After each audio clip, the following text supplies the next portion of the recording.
Welcome, everyone, to the Work Intelligence Loop podcast. I'm your host, Todd Michaud, and it's my great honor to host this session with some amazing guests today. Just as a quick reminder for those of you that listen to the podcast, the whole theme of this podcast is about understanding where the workforce of the future is going, how artificial intelligence and other innovation has an impact on how we will work in the future, what changes need to be made across enterprises and at the individual level. So that's the theme. It's intended to be educational. Now, we've had some amazing guests from North America for the most part. Now, today, I have some guests from across the pond. I'm going to give each of them the opportunity to introduce themselves here in just a second. But the theme of today's session is going to be fixing work before scaling AI. So the whole concept here is that we have to inspect how work is occurring and then effectively apply AI and other innovation to the table. Now, my guests today are Daria Rudnik and Giorgio Zampirolo. Giorgio, you're going to have to help me with your last name. Yeah, Just to get it Zampirolo, right. yes. It sounds like a beautiful Italian name. Is that an Italian name? Yes, it is. Giorgio Zampirolo, yes. Well, it sounds better when you say it, for sure. Why don't we let you guys each introduce yourself? Daria, I'm going to let you go first. Tell us a little bit about you and your background and the type of work that you do. Well, thanks, Todd. Well, first of all, it's great to be here. I love your show. I love listening to your show, and being here as a guest is a great honor. My name is Daria Rudnik. I'm based in Israel. My background is in HR. Maybe you're not going to guess that, but I was in HR for 15 years, like doing mergers and acquisitions, setting up offices in other countries, cultural transformations. And through most of my work, I was helping leaders build strong teams, especially in times of disruption. And that's what I do now.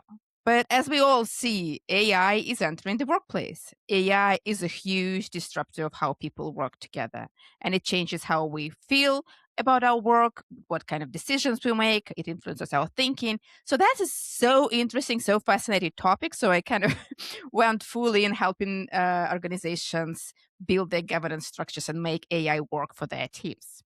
Daria, I mean, it sounds like a perfect match for your HR background. I think that sometimes we forget that it is about HR, isn't it? Very much so. I always like to tell people that, the workforce is changing. So instead of now just thinking about human workers, and HR, we're thinking about robotic workers and agentic workers being a part of the team now.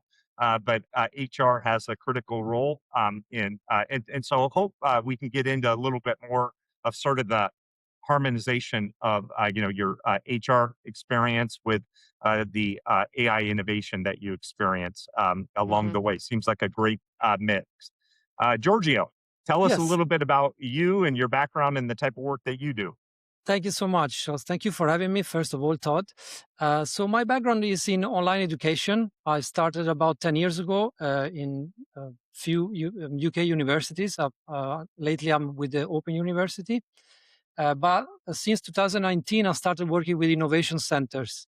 So I'm working with the recruitment of AI companies and also designing programs for small and medium enterprises for adoption of AI tools. So I'm working day to day, every day, basically, with companies, trying to help them to adopt this technology and make like a good kind of plans to implement and help also the workforce to upskill towards these kind of skills. So while Daria, I'm sure brings her HR lens to AI adoption, you bring an education, training lens, and that seems quite complementary to what we're experiencing as well. Definitely, and also we see a lot of the overlap between consulting and training. So there are two things that they go hand in hand, and then they help all the stages of adoption. So that's very empowering. Well, that's wonderful. Well, thanks for introducing yourself, and again, welcome to the podcast today. I'm thrilled. Now, we're going to cover a variety of topics today. Mostly around fixing work, of course, as you adopt AI. And I ask you guys to bring your background to the table. So the HR lens, the training lens, and then also, I dare say, let's kind of bring the Europe EMEA lens to the table. The both of you have the opportunity to work across a number of amazing countries and geographies, and there's always opportunity, I think, for North Americans to learn from Europeans and vice versa. So, good humility says that we learn from each other, and sometimes we see trends emerge there first, or here first, or what have you. So, why don't we kind of start with, uh, you know, maybe a nice high level topic, and I'd like to start with a statement, kind of read a little bit of a stat, and then we can get into a couple of questions. So the theme for this first part is we all agree that most organizations do not have an AI problem. They actually have a work problem, don't they? And I think one of you were kind enough to share this MIT research where 95% of organizations see zero ROI from AI, at least so far at this point. And the reason, of course, is that AI doesn't work. It doesn't do the work necessarily, and and the work itself, remains broken. You can't just band-aid over the top. So, I guess what I'd like to ask you, we hear from organizations some high level of people doing something with AI, but we're not yet seeing, the realization of the benefits. So, I guess question number one to the two of you is what do you actually see inside organizations claiming to do AI, and why does AI fail when it's layered on top of broken work? Okay, so I think first of all, we need to think that AI implementation is not just about technology; it's about helping people doing their work. So when we say that AI problem is a work problem, it means that people need to be able to leverage this technology and also cooperate. So this is the key word. So we're not using AI as just replicate what we do, but we want to empower people. So ideally, it's a transformation process. It's not just an efficiency process. It's not just launching pilots, but it's really transforming the way companies operate. So this idea of leveraging such a powerful tool in a transformative kind of manner, obviously is very different than just implementing the latest technology. So this is more of a radical change, which is obviously challenging, but is a big opportunity as well. And also for medium and small enterprises, this can be even a bigger opportunity because now companies they can use and they can leverage technologies that in the past were only available to big companies, large corporate kind of entities. So this is a big time of transformation, a big time of change, but we need to use this technology to transform what we do, not just kind of implement. We cannot add the technology layer on top of what we do and pretend to do the same thing. We need to change the way we approach work. Mhm. That is just one quick follow up before we go to Daria. Speak just a little bit more about small and medium businesses versus large businesses. What's your view? Of course, we know large companies have always been able to throw money, people, and technology at problems. Um, but I picked up from your statement that you see kind of a leveling of the playing field for small and medium sized businesses. Would you elaborate a little bit on that? Definitely. I think obviously big corporate entities, they have like bigger budget, they have more staff, they have dedicated teams. So this is a big advantage that used to be unmatchable in the past. But now with technology, we can operate faster, more efficient. The quality of work is rising high, so we can be more competitive. So medium and small enterprises can leverage more this technology, match the quality and speed of big corporate, and eventually they can even pivot faster because big companies, they have big boards, they have big kind of rooms full of executives. They do not operate at the decision level very fast. Small and medium enterprises, actually, they can do this. So this is a key kind of strategic advantage. It's funny. I was at a conference in Silicon Valley just last week, and the whole topic was AI native companies. And imagine, $1 billion, maybe $1 trillion. I guess now we have to think of businesses with one person, right? With AI surrounding them. But So the whole mindset has to shift a little bit. It's not the size of your army; it's the effectiveness of the soldier, I guess. Daria, I'd love to give you a chance to get in on that question. Comments from you? Yeah, I mean, to support what Georgie just said about transformation, I just want to say that the transformation starts with people. People do the transformation. So before we think about the work process, before we think about the tools, like, we need to understand like where people are at that stage. And I'll give you an example, like two examples. Like one example, like you said, a game development company, very enthusiastic about AI, kind of trying it all. And they say, okay, we want to try different tools for different departments, different units to see what's working, what's not working. And you know that feeling, like you might have it as well. There was a fear of missing out. Okay, there was another tool and I want to try that. There's another tool and there's something's changing and they're trying new things. I mean, there's no ROI on that because when you try new things, you don't evaluate, you don't have shared metrics. And that's just one part of the problem. Because people, again, the people feel excited, but they also have this fear of missing out. On the other hand, you have companies who kind of feel very cautious, like, should we do that? Is it safe? And people are thinking, okay, if I'm going to try this AI tool, am I preparing my own replacement? How company will use AI in the future? What's going to happen to me? And interesting, like, I think like a few days ago, I read a report. There was a research paper telling that people who are at risk of being replaced by AI and who feel that risk, they're resisting AI the most. They're resistant to learn the new skills. There's kind of this paradox, learning paradox, when people know that there is a risk, but they still don't use it and don't learn it and don't like elevate themselves. So understanding where people are is the first step in AI transformation. Are they anxious? Are they excited? Are they rushing into it without thinking? Are they resisting it? When we have that layer cleared out, have clear communication, what is it we're going to do? How we're going to use AI? What will happen to all those people who use it? What will happen to all those people who do not use it? That makes it so much easier for people to start adopting and kind of consciously using that. Yeah, it's interesting. There's two main themes I kind of pick up. One, of course, is that some organizations are over experimenting, and it becomes torturous hell because we're so willing to pull the ripcord if the experiment doesn't work. And that's very different when you make big system commitments, ERP or whatever. There's no such thing as experimentation, right? You're committed, and so point number one is let's not find ourselves always experimenting. There's a difference between experimentation and planning for success. And your second point, which I think kind of goes back to your HR instincts, is it is about people.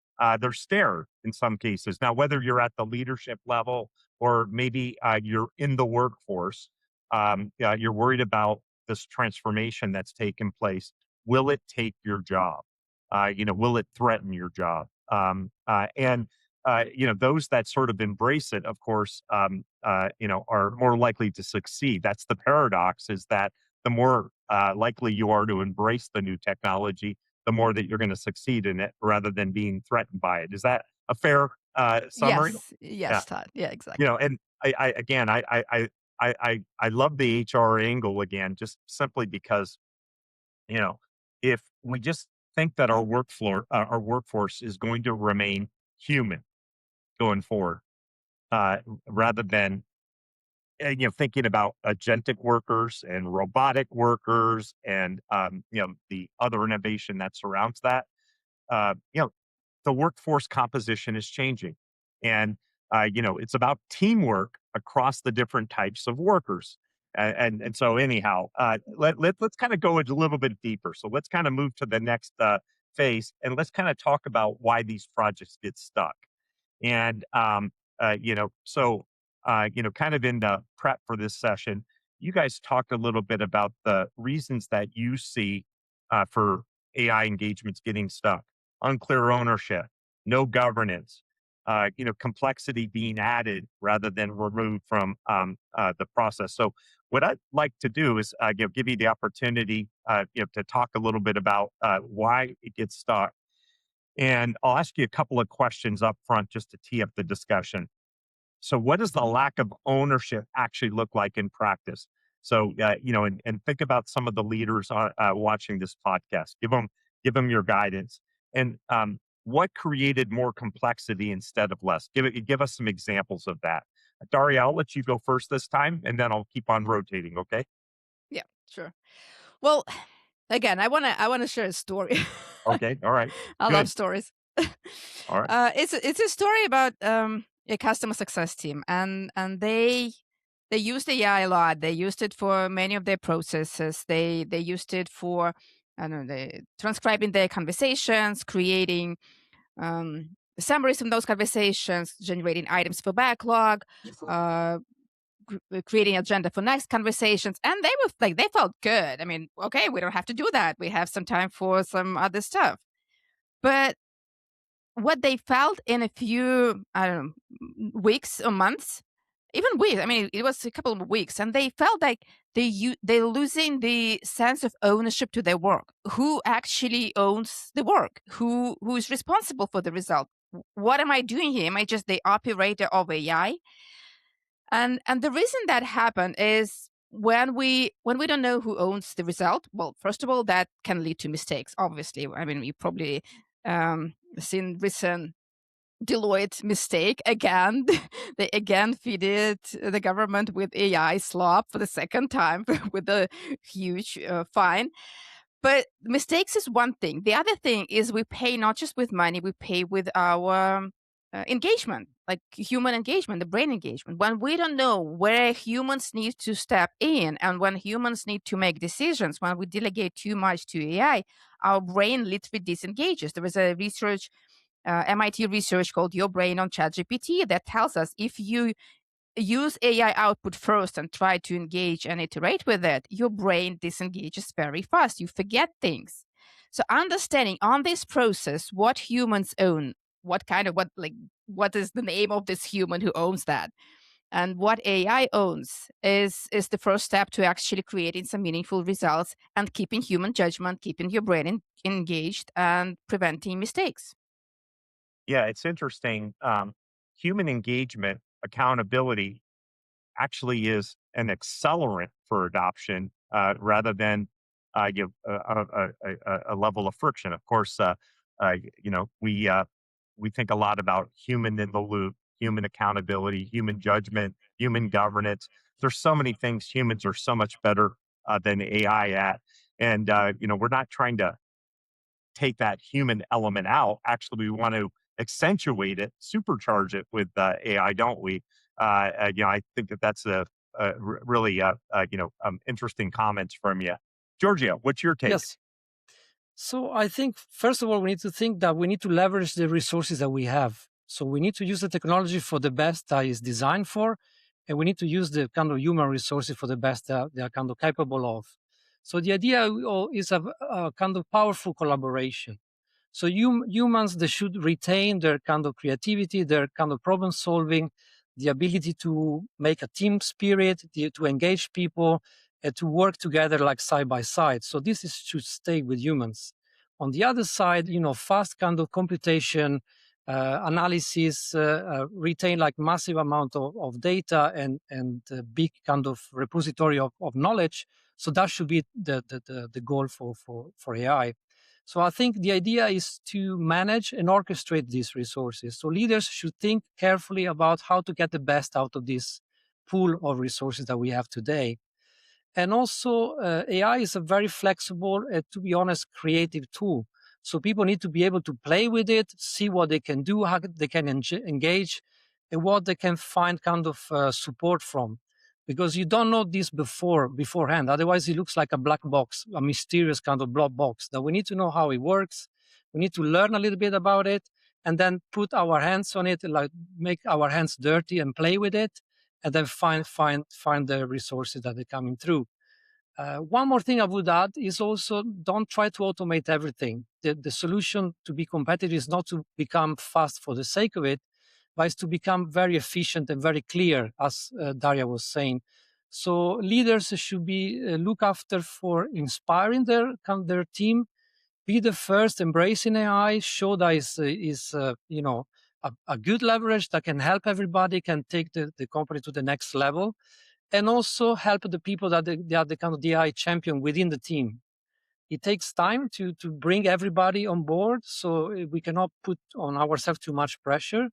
But at the same time, we need to cultivate and then support. Yeah, I'll give you guys each an opportunity to comment just incrementally on this, because one of the things we want to be able to do is educate the leaders that are making some of these determinations. The CEO of an organization, as an example, might have a different take on, AI adoption and, how to facilitate this change versus a chief technology officer or someone who may be specialized around AI adoption within the enterprise. So I ask each of you, if you're coaching the CEO, uh, you know, give me, the most important thing that you would tell that CEO. I'll give each of you the chance. This is what you got to do. First thing to do is we need to be careful not to overestimate the short-term gains and underestimate the long-term gains. Because that's what I see every day, basically. So CEOs, they hope to switch the AI kind of button on and be running as fast as possible on that kind of technology. But this is not possible. I think there is a nice metaphor. It's like when you join a new gym. If you haven't been to the gym ever in your life, you're not going to do the gym. You're not going to put the machine to 400 pounds at the first kind of exercise. You're gonna come out dead. So we need to use the same approach. So we need to have a little bit of sensibility to think about that. We need to adopt step by step. But this doesn't mean that we're not going to gain a lot out of it, because as I said, the long-term gain is huge. We never had such a technology before in history. So we've seen like an unprecedented kind of like development. And to take advantage of that, we need to be kind of sensible.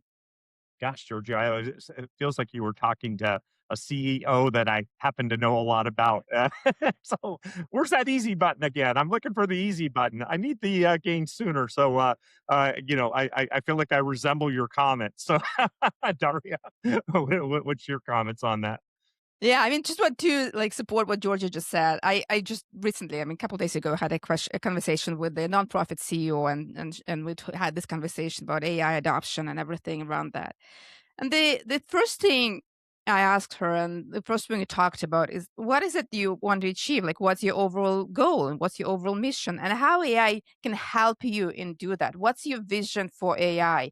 It's not what kind of tools you're going to use. It's not what kind of tools you already have or you don't want to have. It's what in what areas of your work, in what parts of your mission you see AI can help you reach them faster, more efficient way. And you don't have to make this decision alone. I mean, don't make this decision alone. Get a team of your leadership team, people who know the work, people who share this vision with you, and talk to them about what is it you're trying to achieve, what's the future looks like within the next like 2, 6, 12 months ahead. It can change, no problem, but have this vision first, and then try to implement that step by step. Wonderful, wonderful. Okay, let's kind of progress in our discussion. As you've been around working with different enterprises and organizations, what work actually changes? So, walk me through an example that you've seen, where maybe there was a workflow before and after AI, and and then maybe add an element to it if you don't mind. Uh, as that work transformed, talk about whether humans were removed from the process. If so, did it succeed without them? Or did it necessitate even more governance and oversight from the humans? So, Giorgio, I'll let you go first on this one. Yes. That's a very interesting question. So I've seen a little bit different things. So there are companies that are able to leverage very simple things. So sometimes we were asked to help them implement AI, but we actually helped them do a full digital transformation kind of approach. So the problem was data, basically. They couldn't leverage the data, they couldn't track it, they couldn't analyze it. So the improvement in data kind of management did all the work. Obviously, we use AI as well, but the key change was the basic efficiency in the management of data. Other companies instead, differently, they use like they face new markets. They managed to remove the amount of man hour. Basically, the cost was shrinking.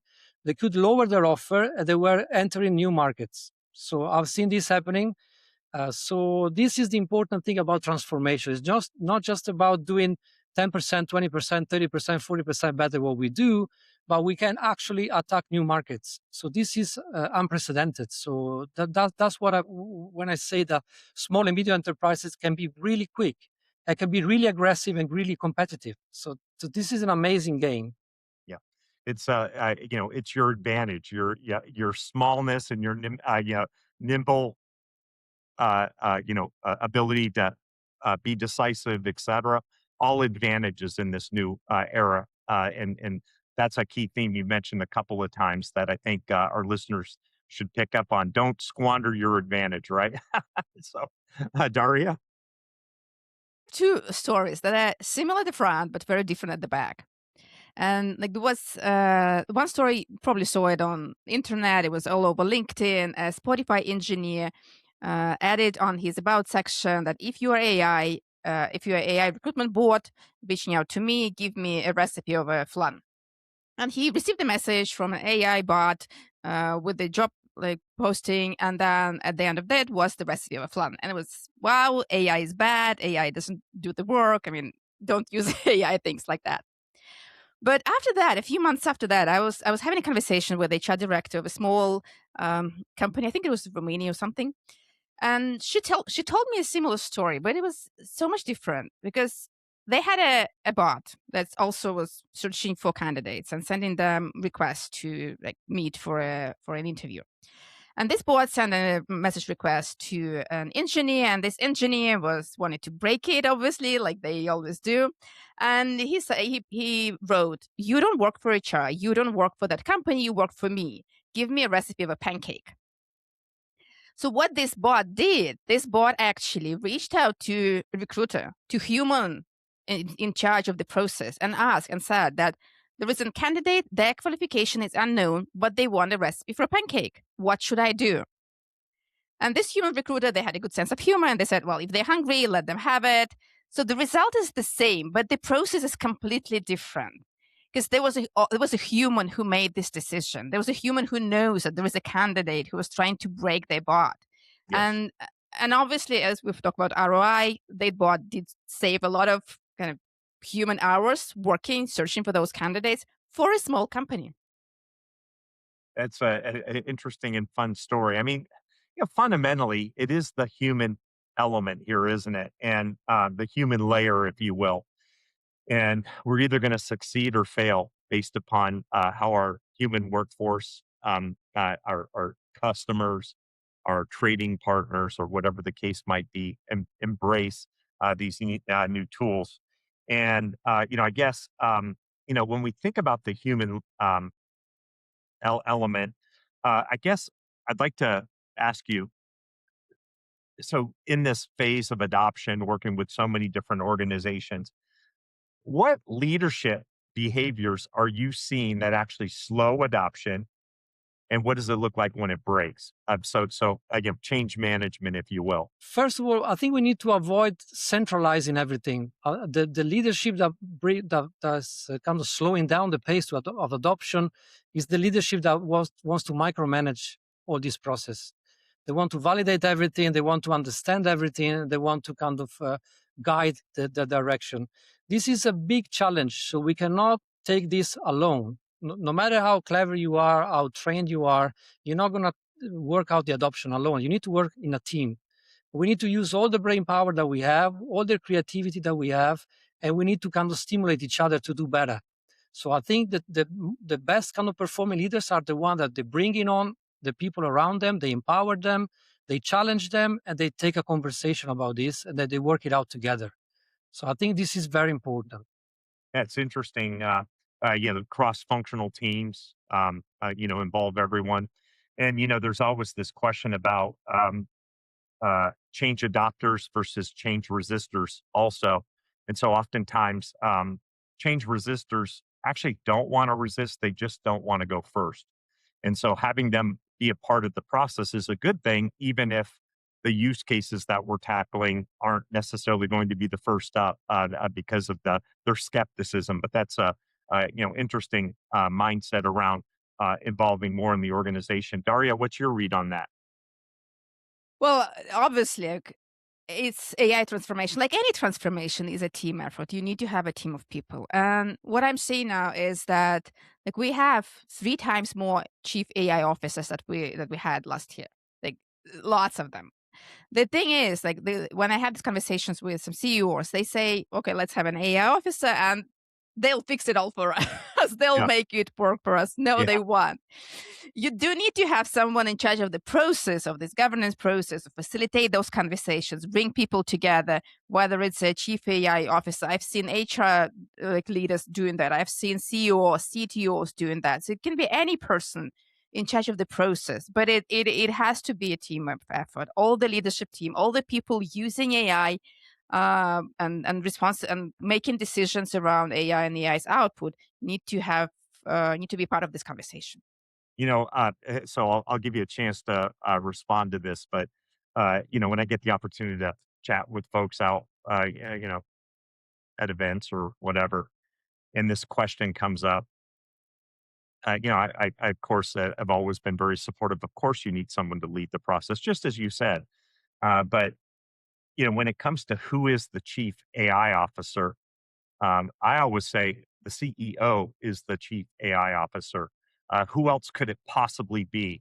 If you're leading the organization, whether or not the organization invests in AI, embraces it, puts the people change adoption in place is key. Now, the point is even if we see the CEO as the chief AI officer, the reality is that we need the HR leader, we need the technology leader, we need compliance, we need all of these other folks who are part of the fabric of these organizations to rally. But yeah, I'd be interested in your feedback on is the CEO actually the chief AI officer, or is it something that he or she should delegate?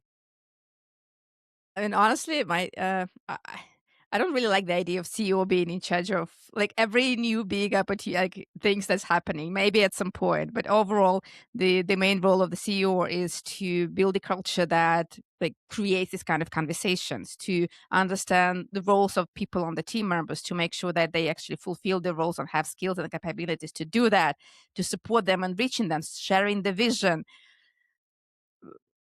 and being part of this conversation, but probably not leading it. Yeah, it's interesting. So we disagree on that, but that's only because actually what you said is where we're aligned. Who owns the strategy? Who's facilitating? But uh, I guess the big question is, if not the CEO, then who's going to have the organizational sway to move the organization forward? But this is I guess a question between AI expertise and organizational leadership and that sort of thing. But I appreciate that we're having a debate on it. Giorgio, what's your view on it? Yes, I think there is nothing wrong about leading. It's fine. Anybody can lead if they feel they have the skills and the knowledge. I think the important thing is to leverage the real kind of core advantage of every company. What I see most of the time is their experience, their knowledge about the market, their kind of unique relationship, unique kind of stakeholder network, unique story, unique kind of journey. So this is the real kind of gold mine. I think whoever is the leader has to kind of leverage and try to bring out this kind of power. And technology needs to help kind of scale this and analyze this kind of mm, knowledge information. So this is a key element. So, all right, we've got a couple of topics, and I'm kind of watching the time here. So, let's have a quick discussion on governance and control. Um, so, it sort of builds on our last topic. Who owns AI shaped work? What breaks that ownership? Since again, I recently had a few engagements with small companies, and they had continue to our conversation on chief AI officer, they didn't have like one chief AI officer. They had a committee of 3 people, 4 people maybe, meeting regularly and making decisions around that. My guess is at some point they would have to appoint one person who's responsible for that. But again, until they have it, until like the situation is changing so fast, new tools come, tools go, processes change. It's good to have this ongoing conversation, and that's the whole point of when you build an AI governance. It's not just you wrote a document like an AI policy. Here's the rules that we follow. It's that you have a regular conversation to make sure it's still working. We follow, we're monitoring the risks. We understand when mistakes are escalated and we do something around them. When new tools come, we discuss that. When tools go, we discuss that. And until we're sure that, okay, we are on track, we can maybe relax a little bit and appoint one person, which I don't know when will going to happen because things are changing so fast every week. I mean, gone are the days where we have these 3, 5, 10-year strategic plans, right? It's like, hey, what can we have up in 3 months? And we just hope that in 3 months, whatever we've decided to do hasn't been obsoleted by something else, right? Yeah. Giorgio? Definitely. And also things are speeding up. So, probably next year we're going to be talking even shorter kind of amount of time for these things. I think mapping out the workflow is very important. Sometimes people underestimate, like they want to try tools to get kind of a boost, but also you need to map out what's happening actually. Who's using what and what are the results. Also finding bottlenecks, because maybe everything is fine, but there are a couple of steps that are not working. So tracing this kind of path maybe can help identify the problems. Also clarity, we need to be kind of frank that we're using this tool, this is the outcome, and this is what we got. So when we're working under the radar, like we don't share what we do, information get kind of lost, and then we lose all this kind of ability. Possibly redesigning work. People that cannot think about getting it right the first time. When we change in 25 tools, obviously we have to experiment a little bit and optimize. So redesigning work is part of the journey. How do you prioritize what to redesign? Well, here we need to be careful. We need to build a matrix when we have, the high gain kind of elements, low gain, hard work, kind of easy work. And then we need to start for something that we have a good chance to accomplish and then build around that. So I think we need a sequence of successful implementation and raising the bar step by step. That's the journey to motivate people, not scare people out, and also build the confidence to get a kind of harder challenge in front of us. It's also never ending, right? No. Yeah. It's never ending, but we keep improving. So that's a good thing. So we keep working, we can keep getting better. So maybe our competitors, they cannot stay behind us. So we're gonna gain a lot out of this. Daria, I can actually. Yeah, I go have ahead. a story to support what Giorgio just said about like redesigning the work. And again, you can do that first, understanding what's low stake, what's high stake, and then redesign based on that. But sometimes you we live in the world. Oh, here's a tool. Let's try it, see how it's working. We see it's working good, and then after that redesign. And then it's a team of instructional designers, people who started to use AI to like generate course content and some frameworks that they used to do manually, and it freed up some time for them. And then they was thinking, okay, what should we do? Should we do more courses, kind of upload more to AI and generate more content?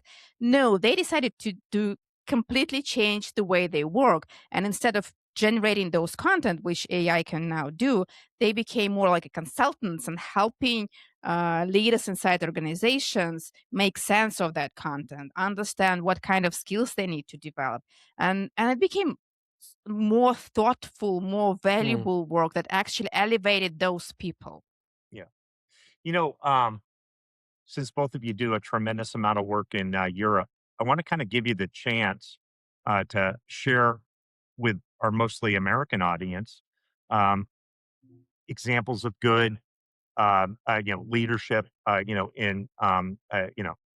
maybe the areas that you do work, and maybe examples of bad, if that be a better, discussion for us to have. Where are we seeing real leadership from, European companies or European countries, and where are we seeing slow adoption or what have you? Yes. So once again, I think the most kind of successful leaders I've seen so far are the ones that they are embracing this change. They are happy to reevaluate and rediscover what they're actually good at, why this company is successful, why they've been working so long and they're having such a success in the market. So this idea of rediscovery obviously is a little bit scary, can be scary because you haven't asked that to yourself in a long time, especially if the company has been successful for a long time. But this is an opportunity to reinvent like the new kind of dimension. So it's not just about using the latest technology, but it's to reinvent the company using the latest technology. So it's merging these two perspectives. So this is success Is for there what any I've seen. place where you see more of that success than others? Like as I know that you do work in different countries. Yes, Is there a country or a type of industry that you work in where yes. you're seeing As more of I, that? I see a lot of success, especially in the last year in Scandinavia. Yes. Yeah, sure. Okay. Sweden is really early adopter. They have like a fantastic kind of workforce, high skilled people, and they're not scared about change, and they are kind of more open. Probably their advantage in digital skills it was useful, but I see a lot of gains there, and obviously AI kind of startups in UK as well. Yeah, So that's that another. seems to be a very hot market for It's a startups. game changer. Yeah, the last few months was unbelievable. I mean, it's really it's It, taking it, off. it is interesting though to also see that the big frontier AI companies that originate here in our backyard have become really the global powerhouses.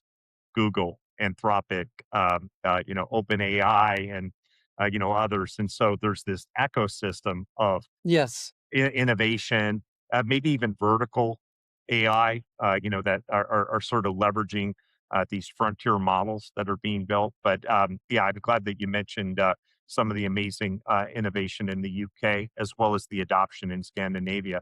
Daria, what are you seeing? Well, honestly, like I see more difference in terms of industry rather than countries. And again, maybe because that's the kind of companies I work with. Obviously, tech companies are trying to do more, but like the one that I mentioned, the problem of doing too much, trying to use too much AI, and then kind of getting lost in the weeds. Some traditionally more risk-averted companies like insurance companies, banking, they're still kind of trying to stay away from it a little bit. Interestingly, again, I've noticed I've recently had a few conversations with US nonprofits who are like small companies, and they have this flexibility and freedom and courage to try and use it because, okay, if not, it's not going to work, no problem, but we'll try it. We'll get the most of it. We're a very small team. We need to be more efficient, fast, and effective in what we do, and they use it.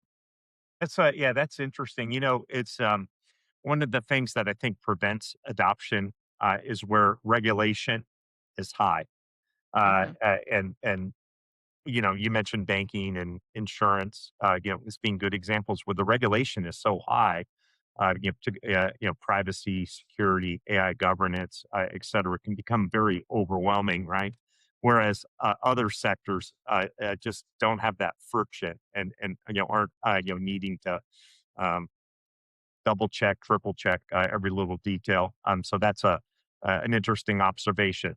Now, since both of you hail from generally EMEA, I got to ask you. Maybe this is just uh, uh, uh, you know uh, an over assumption, but you got to be fans of the World Cup. You know that the World Cup here, of course, is in North America up for the next several weeks, and so is it a true statement that you guys care about the World Cup? Yes, no. Well, definitely. I mean, I'm Italian, so I grew up with soccer everywhere. So it's definitely part of my essence. Yes. Okay. Well, you were talking before about, the Italian team not showing up or something like Yeah. that. So, Daria, are you a fan of the World Cup? Yeah, no, I'm more like a figure skating fan. Figure skating. Okay. Olympics was my thing. Well, that doesn't fit in because we're not hosting figure skating, at least not that I'm aware of.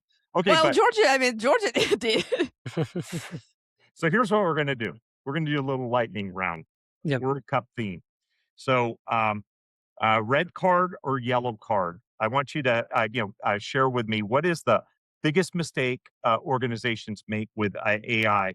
Automatic red card rejection or just a cautionary yellow card? You guys at least get the theory of Yes, what I just okay. All right, Giorgio, hit me with that. yes. So red card is automating broken work. So this is, I think, the big kind of mistake. Yeah, great. Daria, I guess trying to figure it out like straight away is a yellow card. You want you just won't. try and iterate, have a vision, change like things change. Yeah. All right. So let's talk about the championship trophy.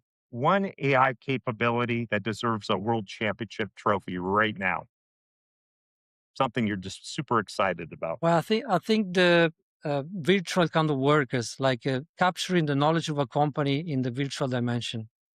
So replicating the knowledge with the replicate of key workers in the company. I think that's a key change. The thing that excites me the most about like AI possibility is connecting people to skills so that people can do the work that they're really good at and AI can do the rest.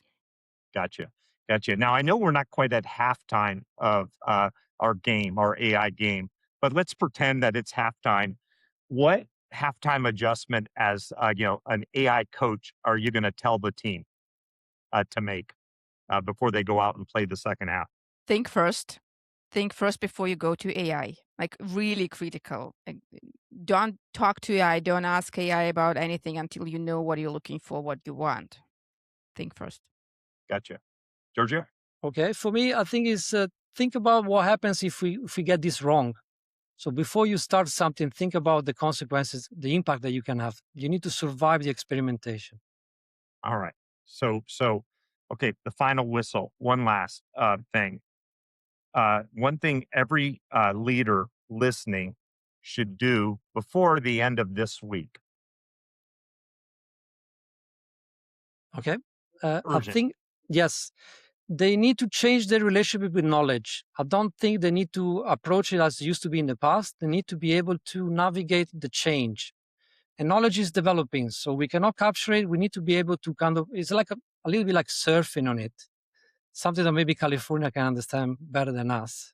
Yeah, So yeah, you and there's surf, lot of sharks in the water in California anyhow, I so, know, watch out for those sharks. that's there in the AI dimension, but I mean like being able to surf the moment and Yeah, not being scared of it. yeah. I We think don't that's want the that. wave to crash down on us, do we? No, We wanna ride the wave. You're either on top of the wave or you're underneath yeah, it. That's and the surfing analogy. and So also you've totally ruined my, World Cup, analogy with, now injecting the surfing thing. I'm worried that Daria is gonna kinda close with some figure counter with skating something sort of else thing. for sure.